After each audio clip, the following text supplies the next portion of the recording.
Ele foi o maior demônio Lorne de toda a história, mas quando reencarna após 500 anos, ele descobre que agora todos são mais fortes do que ele. A história começa no mundo de Anat, onde uma guerra ocorre entre humanos e imortais. O destino desse mundo depende da luta entre o herói humano e o Lorde Demônio. Normalmente, seria uma luta sem sentido, já que Velto é imortal, mas com a espada sagrada de Graham, o herói consegue desferir um golpe forte o suficiente para superar a regeneração de Velto. Este, impressionado, se questiona sobre como perdeu para um mortal, mesmo sendo mais forte que ele em todos os aspectos. Graham observa que Velto vê os mortais como fracos, por causa de sua mortalidade, mas acredita que é justamente isso que os torna fortes. Velto, cético, refuta a ideia, mas Graham afirma que foi isso que o levou à derrota, já que seu corpo se transforma em pó. Após sua morte, Velto desperta de seu sono e uma garota chamada Machina o recebe, revelando que esperou por ele por 500 anos. Ela pede desculpas pela roupa, mas ele diz que não se importa, feliz por ela ter completado o ritual de reencarnação. Ele decide que devem conquistar Anat mais uma vez, mas Machina avisa que o mundo que ele governava não existe mais. Ela conta que, há 80 anos, Anat e a Terra sofreram uma catástrofe que fez os dois mundos se fundirem,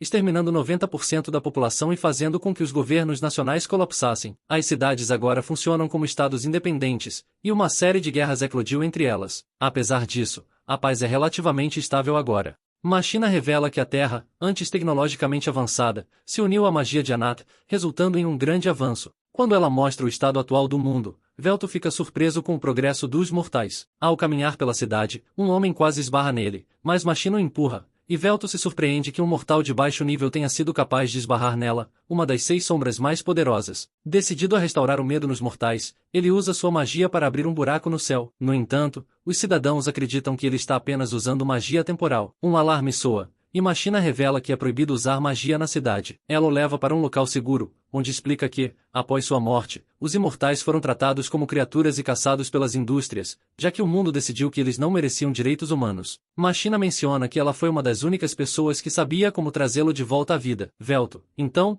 percebe que Machina não mencionou Marcos, o que a faz ficar nervosa e tentar mudar de assunto. Ela sugere que ele espere enquanto ela compra uma bebida, e enquanto aguarda, Velto percebe que luzes flutuam ao redor de uma garota, atraindo sua atenção. De repente, ela altera as telas da cidade, e Velto a confronta. Ela tenta negar, mas Velto afirma que viu as flutuações no éter ao redor dela antes das telas mudarem. Surpresa, ela admite ter hackeado as telas. Velto, então, pergunta se ela conhece Marcos, e ela o direciona para um prédio, onde descobre que Marcos é o CEO de uma empresa poderosa. Ao chegar, Velto encontra Marcos, mas, em vez de mostrar respeito, Marcos o desafia. Velto, irritado, se prepara para ensiná-lo uma lição, mas Kinara, a secretária de Marcos, tenta atacá-lo. Marcos impede, revelando que Velto se tornou mais fraco com o tempo, já que não precisaria mais se esquivar de ataques como antes. Ele nega ajudar Velto, dizendo que se ele implorar, talvez considere a ajuda. Isso enfurece Velto, que tenta atacar novamente, mas Marcos interrompe seu feitiço, revelando um dispositivo em seu pescoço chamado Família,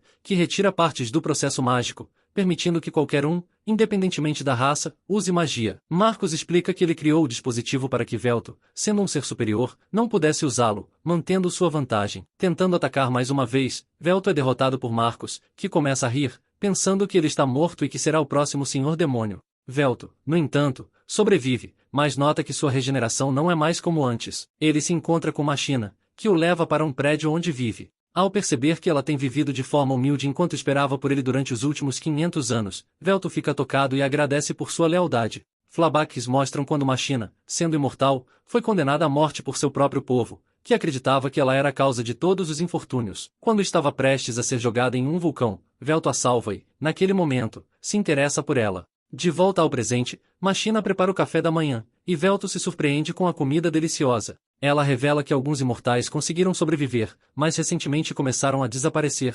Ela encontra uma pista que menciona o forno imortal, e enquanto investigam, Velto nota que sua regeneração não é mais o que era, pois sua força depende da fé dos outros, e com a decadência dessa fé, ele perdeu poder. No entanto, ele acredita que, com o tempo, poderá recuperar essa força. Machina leva Velto a um mercado onde ele se surpreende com a tecnologia usada para escolher roupas. Embora Machina se sinta mal por não poder pagar por itens caros, Velto diz que até roupas simples ficam bem nele. Ela escolhe um traje, e ao observar o design, Velto percebe uma inscrição nas costas que diz o Senhor Demônio, o que o faz se perguntar sobre o significado. Quando saem da loja, ele percebe que não pagaram pelas roupas e a impede de sair sem resolver a situação. Ela lhe conta que o pagamento foi deduzido automaticamente, o que o surpreende e desperta sua curiosidade sobre a família dela. Ela explica que, além de ser usada para magia, a família também ajuda na comunicação, compras e até mesmo na coleta de informações. Enquanto ele toca o pescoço dela, observando, ela aproveita o momento, mas uma notificação aparece, informando que a taxa de batimento cardíaco dela aumentou, embora ela ignore. Ele fica se perguntando se isso a incomoda, já que está preso à parte de trás do pescoço dela, mas ela responde que já se acostumou. Ela menciona que a família se tornou uma parte importante de suas vidas, mas que não necessariamente melhora a qualidade de vida. Delto pensa que deveria arrumar um emprego, mas Machina o impede, dizendo que pode pegar mais turnos para melhorar as condições de vida deles. Ele recusa a oferta dela, pois acredita que os tempos mudaram e ele não pode ficar ocioso enquanto ela trabalha para garantir as necessidades deles. Ele diz que ainda não desistiu da ideia de conquistar o mundo e Machina jura que o servirá enquanto viver. Quando Delto está prestes a sair, ela tenta acompanhá-lo, mas ele a impede, pois ela tem seu próprio trabalho. No caso improvável de ele não conseguir um emprego, ambos dependeriam da renda dela, então ela concorda em deixá-lo ir, mas lhe entrega um dispositivo que ele pode usar para pagamentos e para entrar em contato com ela em caso de emergência. Enquanto olha para o dispositivo, ele se pergunta que tipo de emprego poderia conseguir, mas seu estômago de repente ronca e ele percebe que é hora de se alimentar. É a primeira vez que ele sente fome, o que faz com que sua perda de fé pareça ser bem profunda. Ele percebe que não pode se dar ao luxo de ser exigente e grita que precisa de um emprego, pois está sem dinheiro, dizendo que está disposto a fazer qualquer coisa. Um homem o impede e sugere que ele vá até a guilda comercial, caso precise de trabalho. O homem pergunta a Velto se ele tem uma ideia de cidadão, mas como ele não sabe o que responder, o homem passa a achar que ele é um imigrante legal. O homem diz que aquele é seu território e Velto pede desculpas antes de ir embora. Contudo, o homem entrega um formulário de inscrição e diz para Velto levá-lo à guilda comercial. Ele não pode garantir que isso vai ajudá-lo a conseguir um emprego, mas acredita que é uma chance melhor do que nenhuma. Velto chega à guilda e é entrevistado por um atendente. Como ele não tem experiência de trabalho, ele só menciona suas habilidades como Senhor Demônio, como a experiência em criar masmorras e liderar uma nação, mas o homem diz que não há vagas para ele, pois a guilda só contrata pessoas com implantes familiar. Após ser rejeitado, Velto retorna para Machina e pergunta a ela se ela acha que ele é incapaz de fazer qualquer coisa nesta época, pois está começando a perder a confiança. Ela responde que aquelas pessoas são apenas tolas e não sabem medir sua grandeza. Ele pergunta se ela conhece alguém que possa ajudá-los com conselhos, e ela diz que conhece uma pessoa, deixando-o feliz por ela ter um amigo. Eles encontram Muka e seu amigo Takahashi, e acaba sendo a mesma garota que Velto conheceu antes. Ela se dá conta de que ele não mentiu sobre ser o Senhor Demônio, pois Makina sempre falava sobre ele, mas ela nunca acreditou nas histórias. Velto pergunta como eles se conheceram, e Takahashi conta que foi online, mas ao ver a reação de Makina, ela decide não entrar em mais detalhes. GTO toca na família de Makina, notando que é diferente da de Muka, o que a surpreende. Então, Makina explica que usou sua habilidade Olhos de Sábio, que permite analisar o fluxo de mana para entender a composição da família. Ele menciona que, ao tocar objetos, tem uma ideia geral do que está acontecendo dentro da família, mas ainda há muito que ele não consegue analisar. Depois disso, ele pede a Takahashi para ajudá-lo a encontrar um emprego, e ela se pergunta se ele tem alguma preferência. Ele responde que gostaria de algo que fizesse sua existência ser conhecida em todo o mundo. Após considerar suas habilidades e a falta de uma família, Takahashi sugere que ele se torne um streamer. Ele fica curioso e pergunta o que isso significa, e ela explica que os streamers se filmam jogando, conversando e até cantando, ganhando dinheiro com anúncios e doações. Ela garante que é fácil e oferece até emprestar alguns de seus equipamentos antigos, mas Makina não fica feliz com isso, achando que Velto deveria buscar uma fonte de renda mais estável. Takahashi ainda elogia a voz e a aparência de Velto, dizendo que todos vão adorá-lo, algo que até Makina não pode negar. Makina, que está acostumada a morar sozinha em seu apartamento, fica constrangida quando sai do chuveiro sem roupas e se desculpa com Velto, mas ele a tranquiliza dizendo que não há motivo para vergonha, chegando até a elogiar seu físico. Takahashi chega com os equipamentos e começa a montá-los, enquanto Makina fica preocupada. Takahashi a tranquiliza, dizendo para confiar nela, pois já planejou tudo. Ela pede a Velto para testar sua nova configuração e tenta explicar como usar o controle, mas ele usa seus olhos de sábio para aprender rapidamente como funciona. Ele escolhe um jogo, e Takahashi se preocupa, pois é parecido com Dark Souls, mas acredita que, devido aos seus poderes, não será muito difícil para ele. No entanto, Velto quase morre e imediatamente perde várias vezes seguidas. Takahashi acha que ele é um desastre, mas Velto observa que está tudo bem, já que ele não está acostumado a jogar com controle. Makina começa a se perguntar se o plano deles está falhando, mas Takahashi a tranquiliza, dizendo que, na verdade, é o oposto. Ela acredita que a personalidade de Velto vai contrastar perfeitamente com seu jogo ruim. Takahashi diz que eles precisam criar uma boa introdução, pois, 2 milhões de streamers no mundo, apenas alguns estão ganhando dinheiro, e ela acha que ele precisa de uma frase de efeito única para deixar uma impressão nas pessoas. Makina sugere que ele use algo das suas declarações de guerra. Após isso, Velto começa a transmitir todos os dias e seus seguidores começam a aumentar lentamente. No entanto, nem todos são fãs de sua jogabilidade, e ele começa a receber comentários de trolls. E isso não o afeta, já que as emoções, tanto positivas quanto negativas, aumentam seu poder. Mas Makina tem dificuldade em tolerar os comentários desrespeitosos sobre seu mestre. Eventualmente, Velto atinge 1 milhão de inscritos, e decide jogar um novo jogo. Durante a transmissão, alguém está espionando Makina. Quando ele finalmente termina o jogo, um de seus espectadores comenta sobre como ele parecia irritado, mas Velto observa que, se fosse esse o caso, o mundo inteiro teria acabado. Depois disso, Velto sai para dar uma volta e diz a Makina que o jantar estará pronto quando ele voltar. Enquanto caminha pelas ruas, ele fica chocado ao ver o herói Graham entre o sem-teto. Voltamos ao passado de Graham, antes de se tornar herói, e o vemos cuidando de sua irmã. Ele sai para colher ervas para ela, mas seu pai o impede e lhe dá uma espada para que se proteja. Ao voltar para casa com as ervas, ele encontra um exército de Dragonfolk, liderados por um dos generais de Velto. Surpreso com a presença deles, Graham retorna para sua casa, apenas para encontrar tudo queimado e sua família destruída. Ele então jura vingança contra Velto. No presente, Velto leva Graham a uma loja de macarrão e comenta sobre como a comida é excelente, mas Graham parece desinteressado e apenas concorda. Ele menciona que é estranho estar comendo com o homem que matou sua família e seus aliados. Velto responde que também se sente da mesma maneira, pois vários de seus aliados também foram mortos. Velto foi morto por Graham, mas já não sente ódio por ele. Curioso, pergunta como Graham ainda está vivo e se questiona se ele teria se tornado mortal, algo que contraria tudo em que acreditava. Graham explica que, após derrotá-lo, a deusa Melia o recompensou com juventude eterna, mas ele ainda é humano. Ele também revela que, após a guerra contra os imortais, uma guerra civil estourou, e ele foi ordenado a matar aqueles que jurou proteger. Quando a paz foi restaurada, tornou-se o próximo alvo e foi exilado de seu próprio país. Graham, então, pergunta por que Velto queria dominar o mundo, e ele revela que era em busca de paz, o que surpreende Graham. Velto explica que quase todos os imortais já foram mortais e que não há muita diferença entre eles. Ele acreditava que, sendo forte, poderia se elevar acima de todos e governar os fracos para criar um mundo pacífico. Graham discorda da ideia de alcançar a paz por meio da dominação, mas agradece pela conversa antes de partir. Velto, por sua vez, sente-se grato pela oportunidade de dialogar. Ao retornar ao apartamento, Velto ouve uma voz familiar e percebe Takahashi discutindo com um ogro em um beco. Quando o ogro se prepara para agredi-la, Velto intervém, segurando seu braço e oferecendo uma chance para que ele vá embora. O ogro, lembrando que já derrotou Velto antes, acha que ele está apenas se exibindo para Takahashi e ameaça matá-lo. Takahashi pede que Velto fuja, mas ele decide testar seus novos poderes, agora que acumulou mais de 1 milhão de seguidores. O ogro tenta acertar Velto, mas ele bloqueia o golpe facilmente. Em seguida, o ogro lança uma rajada de vento que quebra o braço de Velto, mas ele se cura instantaneamente com magia e lança o ogro no lixo com um simples toque. Velto zomba dele por ser fraco demais para servir como um teste digno. Takahashi agradece a Velto, e ele pergunta por que ela estava com o ogro. Ela explica que ele deveria ser seu guarda-costas, mas começou a exigir o dobro do pagamento combinado. Por isso, ela oferece a Velto o cargo e o pagamento. Enquanto isso, Marcos pergunta a Kinara se há alguma notícia sobre os ratos que estão investigando a situação. O forno imortal é mencionado, mas ela garante que ele foi eliminado e que tudo está indo conforme o planejado. Em seguida, vemos Velto e Takahashi do lado de fora de um armazém onde ela precisa roubar um item, enquanto ele é responsável por protegê-la. Enquanto Takahashi verifica os detalhes em seu sistema, Velto avança e arromba a porta, interrompendo uma operação da Yakuza. Ele pergunta se o cubo na mesa é o que ela procura, mas Takahashi fica surpresa com a comunicação entre eles, já que Velto não possui uma família. Ele explica que reproduziu a comunicação de éter das famílias usando magia. Observando o número limitado de inimigos, ele decide eliminá-los rapidamente e pegar o alvo, mas Takahashi pede para evitar mortes. Velto inicia sua apresentação de transmissão, mas os inimigos não o reconhecem e acham que ele está zombando deles. Irritado, Velto decide testar seus poderes.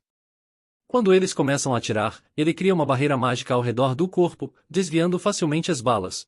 Em seguida, ele avança contra os inimigos, derrubando-os um por um. Enquanto se aproxima do líder, este tenta atirar em Velto, mas Takahashi invade o sistema da família e altera sua percepção, fazendo acertar seu próprio parceiro. Velto finaliza o chefe com um chute e impressiona Takahashi com suas habilidades. Quando ela se prepara para pegar o cubo, Velto sente algo estranho e a impede de se aproximar. De repente, ele é atacado por um inimigo invisível. Velto usa uma arma para remover o manto de invisibilidade, revelando um mecha gigante. Takahashi o identifica como uma unidade de quarta geração da Menino Gear, utilizada pelas forças especiais da guarda da cidade, e se pergunta como a Yakuza conseguiu tal equipamento. Takahashi sugere fugir, alegando ser impossível derrotar o Mecha, mas Velto acha que será um bom teste. O Mecha ativa suas armas e dispara contra Velto, que desvia e contra-ataca com magia, conseguindo acertar o alvo, embora saiba que isso não será suficiente, já que não está em plena forma. Ele percebe que atingiu o limite do poder alimentado pela fé de 1 milhão de seguidores, mas acredita que ainda pode vencer. Sacando sua espada, Velto avança contra o Mecha, que transforma sua arma em uma espada. Os dois trocam golpes, bloqueando ataques mutuamente. Velto provoca o Mecha, incentivando-o a mostrar todo o seu poder. O Mecha responde com seriedade, cortando o braço de Velto e depois decapitando-o. O piloto do Mecha relata à central que o alvo foi eliminado, mas fica em choque ao ver que Velto continua vivo. Ele elogia o Mecha, mas afirma que falta experiência de combate ao inimigo, pois cometeu erros fatais ao subestimá-lo. Velto não baixa a guarda, mesmo após ter a cabeça cortada. Ele saca sua espada demoníaca, Vero, e o Mecha congela de medo. Com um movimento preciso, Velto corta os braços e as pernas do inimigo, comentando que foi uma boa luta, mas que eles tiveram o azar de enfrentar o Senhor Demônio. O piloto, percebendo que falhou em eliminar o alvo, tira a própria vida para evitar ser interrogado. Velto se surpreende com a capacidade das armas modernas de amplificar o poder de uma pessoa a tal nível e considera essa nova era aterrorizante. No entanto, Takahashi acha Velto ainda mais assustador, já que ele derrotou uma Menino Gear sozinho. Ela nota o logotipo da Char no Mecha e deduz que a Yakuza nunca poderia ter acesso a essa tecnologia, o que a faz acreditar que a missão é mais perigosa do que imaginava. Velto pergunta o que é o cubo, e Takahashi explica que é um dispositivo de armazenamento de dados feito para Metil. Eles o abrem e encontram uma lista de nomes que Velto reconhece como sendo de todos os seus súditos imortais. Felizmente, o nome de Machina não está incluído.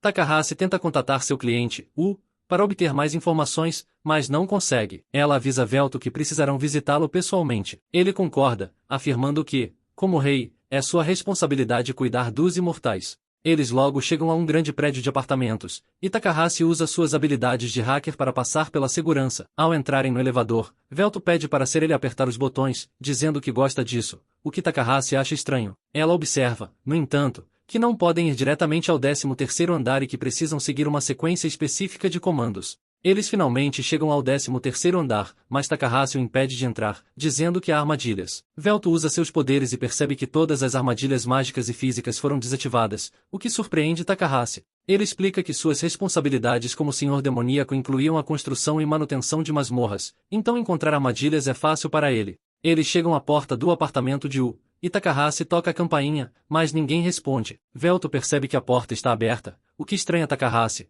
já que não é do tipo descuidado. Eles sentem um cheiro ruim e Velto percebe que algo está errado, sugerindo que devam proceder com cautela. Takahashi encontra o corpo de e Velto reconhece, apesar de ele estar diferente da última vez em que se encontraram. Takahashi observa que sempre se disfarçava de mendigo quando saia para reunir informações. Velto analisa o corpo e conclui que ele foi morto há alguns dias. Takahashi acha que foi obra de seus inimigos, mas Velto acredita que foi o trabalho de um profissional. Ela sugere que alguém possa ter contratado um assassino, mas, como a família de também foi destruída, Takahashi pensa que o objetivo real pode ter sido destruir as informações sobre sua família. Velto acredita que a única pista restante é a lista, mas Takahashi lhe diz que talvez haja outra opção. Ela revela que era um corretor de informações e um hacker de éter, então provavelmente manteve um backup de sua família. Ela encontra esse backup em uma gaveta secreta, conecta-o ao computador e, surpreendentemente, não há senha. No entanto, todos os arquivos parecem estar corrompidos, mas Velto observa que as pastas estão organizadas de forma a ocultar o arquivo principal, mas eles conseguem encontrar um vídeo que revela que toda a cidade depende de um reator de éter, o qual está esgotando a vida de pessoas inocentes. O reator extrai éter das linhas subterrâneas que formam um círculo ao redor da cidade, alimentado pelo núcleo do planeta, que converte essa energia em magia e eletricidade. No entanto, para alimentar toda a cidade, o reator deveria estar conectado a 10 linhas de éter, mas atualmente só tem 2. Devido a essa escassez, é impossível gerar energia suficiente para toda a cidade. Por isso, foi iniciado o projeto da Fornalha Imortal, que queima os imortais e os converte em éter para abastecer a cidade, já que uma única alma imortal é capaz de gerar mais éter do que 1000 mortais. Segundo as fontes de os sem-teto e forasteiros foram contratados para construir esse projeto, mas todos foram mortos assim que a fornalha foi concluída. Ele menciona que, em Ishimaru, os imortais que são usados para alimentar a fornalha são chamados de lenha. O primeiro imortal a ser queimado na fornalha foi o Pneu Escuro. As caçadas de imortais eram apenas uma desculpa para capturar os imortais, mas ele acredita que a empresa está utilizando esses imortais de forma sistemática, o que explica a compra de uma lista de imortais pela guilda Yusa. Ele acredita que, assim que a fornalha ficar sem lenha utilizável, toda a cidade será afetada, mas ele não pode permitir que isso continue. Ele menciona que salvou todos os dados e deixou para quem assistir ao vídeo decidir o que fazer. Ele acrescenta que, se houvesse alguém capaz de resolver esse problema, seria o lendário Senhor Demônio, e Velto se pergunta se deveriam vazar as informações. No entanto, Takahashi acha que isso só levaria à destruição deles e à morte de Takahashi, assim como aconteceu com o Velto pensa que, como rei dos imortais, é sua responsabilidade lidar com essa situação, e ela não precisa se preocupar com isso. Ele também acredita que deveria informar Machina sobre o ocorrido, mas não consegue entrar em contato com ela e se preocupa com o que possa ter acontecido. Enquanto isso, vemos Machina em seu apartamento, pensando no que preparar para o jantar, quando de repente ela recebe a visita de Marcos. Uma grande explosão ocorre, e ele a chama de fria por atacá-lo à vista. Machina se prepara para lutar, e eles trocam golpes com suas lâminas, mas ela consegue destruir seu braço. No entanto, Marcos rapidamente o regenera e convoca mais espadas. Machina se defende com uma barreira, e Marcos tenta explodi-la. Porém, ela se mantém firme. Kinara tenta atacar, mas Machina consegue escapar. Ela decide enfrentar Kinara, mas Marcos cancela o feitiço, permitindo que Kinara ataque pelas costas. Machina se pergunta o que Marcos fez com ela, e ele revela que desativou sua família. Ela acredita que isso seria impossível, já que sua família era autônoma, mas Marcos revela que todas as famílias têm uma porta dos fundos e, usando sua nova família avançada, ele pode desativá-las à força. Assim, ninguém poderia derrotá-lo. Após isso, Velto retorna ao apartamento, preocupado com o que aconteceu com Machina. Eles descobrem que houve uma explosão e Takahashi começa a invadir os drones de entrega na área. Eles descobrem que Marcos é o responsável pela explosão e o veem levando Machina. Takahashi percebe que ela está sendo levada para a fornalha. Velto se prepara para resgatá-la, mas Takahashi avisa que ele não pode agir sem pensar, pois a área do reator estará cheia de muitos Mimaks. Ela diz que não pode fazer muito em combate, mas Velto percebe que há alguém que pode ajudá-los. Ele encontra Graham e, ajoelhado, pede sua ajuda. Ele explica sobre os imortais sendo queimados para alimentar a cidade e pede para Graham ajudá-los a salvar Machina. Graham observa que destruir o reator pode significar o fim da cidade e pergunta se Velto está disposto a matar todos apenas para salvar uma pessoa. Velto decide que salvará tanto Machina quanto a cidade, pois, como Senhor Demônio, ele é quem governará tudo. Ele pede mais uma vez a ajuda de Graham, que concorda, mas menciona que só está ajudando porque é seu trabalho como herói proteger os fracos. Takahashi os guia até uma área subterrânea que pode levar ao reator, mas Velto acha que não tem tempo para limpar uma masmorra. Graham, no entanto, usa uma habilidade especial que ele criou para mapear a masmorra rapidamente. Velto comenta sobre como não tem orgulho de suas habilidades como aventureiro, mencionando o quanto ele teria se esforçado no passado para criar suas próprias masmorras. Eles começam a discutir, mas Takahashi pede para que se concentrem, lembrando-os da importância de resgatar Machina. A situação é crítica, com vidas em risco. Graham não detecta armadilhas, então acredita que eles podem seguir pelo caminho mais curto até o reator. Velto pergunta a Takahashi se ela está pronta, mas ela comenta que está demorando mais do que o esperado, o que significa que eles podem precisar ganhar mais tempo. Eles chegam à fornalha por meio de um elevador, mas perdem o sinal de Takahashi à medida que se aproximam do reator. Graham observa que Velto ficou mais forte, ao dizer isso, Velto interpreta como sarcasmo, mencionando o quanto ele ainda está fraco. Porém, Graham responde que o Velto do passado nunca teria sido forte o suficiente para se submeter a ele por causa de um de seus vassalos. Quando chegam ao reator, Kinara se surpreende ao vê-los lá.